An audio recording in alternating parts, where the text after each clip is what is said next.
पहली बात तो भैया कौन आप हैं? हाँ। मतलब ये प्रश्न पर्सनल आपका है या किसी और के लिए?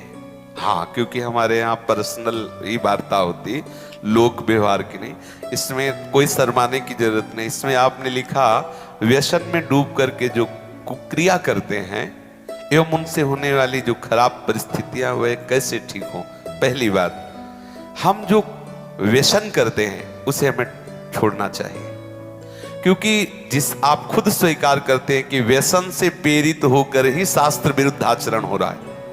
वो किसी भी तरह का कोई व्यसन हो, बहुत ध्यान से सुनो, इधर उधर नेत्र मत चंचल करो। सबसे पहले हम माने हुए व्यसन का त्याग करें, क्योंकि वो त्याग नहीं करोगे तो व्यसन में एक प्रमाद स्थिति पैदा करने की ताकत होती है। थोड़ी देर में ही वो एक ऐसे प्रमाद पैदा, आप कोई भी व्यसन करो तो वो व्यसन आपको उन्मत्त करेगा अपने प्रभाव से और प्रमाद स्थिति में लाके वो आचरण करवा देगा। हम पहले व्यसन को छोड़ें। दूसरी बात, जिसे हम जानते हैं कि ये कुत्सित क्रिया है, उस क्रिया को छोड़ें, यद्यपि है बड़ा कठिन। जैसे आपकी स्थिति है, आपने अपने आप को खोखला कर दिया। ये जो आपने कुक्रिया शब्द लिखा हो, आपका जो दर्शन अनुभव करा रहा है। अब आप लाख कोशिश करेंगे तो आपको बार बार मन प्रेरित करके परास्त करने की कोशिश करेगा, आपको ऐसी स्थिति पैदा करेगा कि आप फिर उसी क्रिया पे आ जाएं। पर एक बार हिम्मत करके आपको जलना होगा, तभी आप बलवान हो सकते हैं। बिल्कुल ठीक समझना, नहीं आपके आंतरिक बल को नष्ट कर दिया इस क्रिया ने, इस व्यसन ने आपको नष्ट। अब आपको बलवान हो, आप पुनः वैसे हो सकते हो। कितनी अवस्था है आपके शरीर की? है 30। कोई बात, अभी चांस है, अभी आप सुधर सकते हो।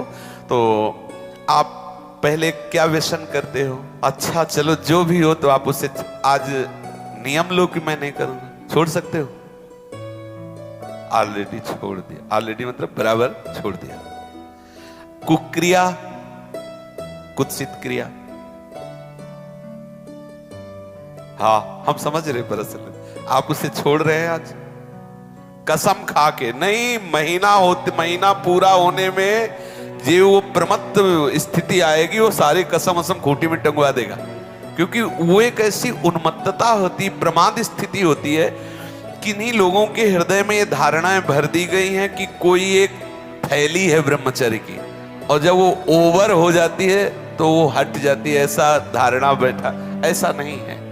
जिन लोगों को ऐसा लगता है कि ये ब्रह्मचर्य रहा ही नहीं जा सकता, जिन लोगों को ये भावना है कि ये नष्ट ही हो जाएगा, कह रहे कि जैसे अपने लोग कसम खा ले कि हम ऐसा नहीं करेंगे, तो 2 दिन 4 दिन का जो आपका अभ्यास है वो तो आप रोकेंगे, लेकिन जब वो महीना 15 दिन होगा तो आपके अंदर फिर प्रमाद स्थिति आएगी। अगर उस स्थिति में आप क्रिया ना करें, कुछ दिन सह जाएं, तो उसका कुछ दिन जो आपका अभ्यास रहा है वो आपको भ्रष्ट करता रहेगा, स्वाभाविक बिना क्रिया। तो आपको घबराना नहीं है, आप धीरे धीरे क्रमशः ठीक हो जाएंगे।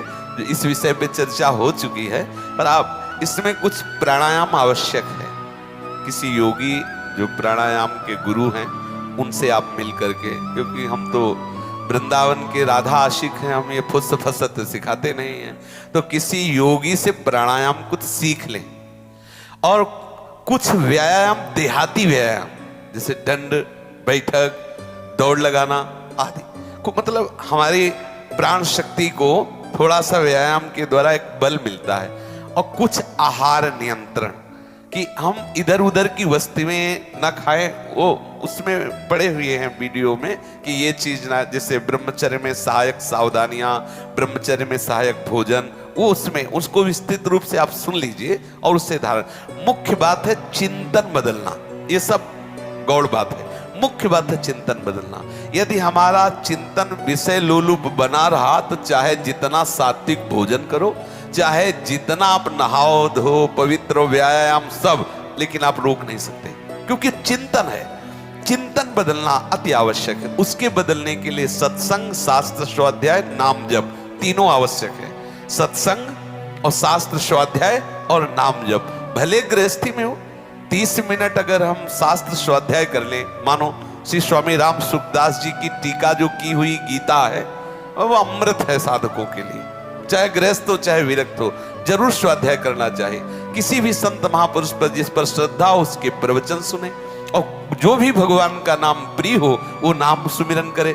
इससे आपका चिंतन बदलेगा, और व्यायाम प्राणायाम से शरीर की नस नाड़ियां मजबूत होगी, शुद्ध आहार से आपको एक सपोर्ट मिलेगा। तो आप तीनों पर दृष्टि डालें, आहार ठीक हो, भजन साधन से चिंतन आप अपना ठीक कीजिए, और संकल्प दृढ़ निश्चय के द्वारा उन अशुभ क्रियाओं को दूर कीजिए। जो अशुभ क्रियाएं आप करते रहें तो आप सुधर जाएंगे। नहीं तो देखो कुछ दिनों बाद ऐसा होने लगेगा, आप देखना आपकी विचार शक्ति लुप्त हो जाएगी, आपके अंदर बिना किसी कारण के शंका बनी रहेगी, भय बना रहेगा, घबराहट बनी रहेगी, हर व्यक्ति से बात करने में चिड़चिड़ापन आए, मतलब कितनी तरह की परेशानियां आ जाएंगी।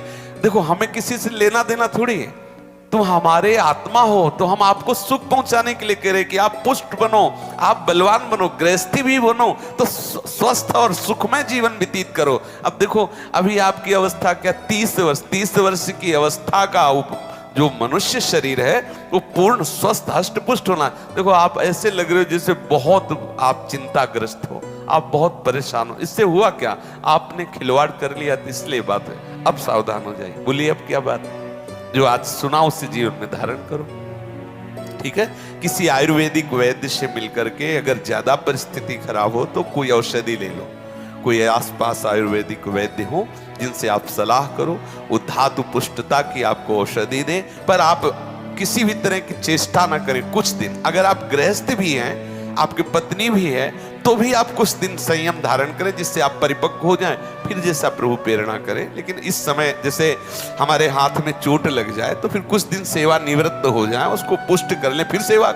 ऐसे ही गृहस्थ धर्म में भी यदि हम बहुत ब्रह्मचर्यहीन हो चुके हैं तो थोड़ा थोड़ा ब्रह्मचर्य का अभ्यास करके हम पुष्ट बने, तो फिर हम आगे गृहस्थ धर्म का निर्वाह कर सकते हैं। समझ रहे?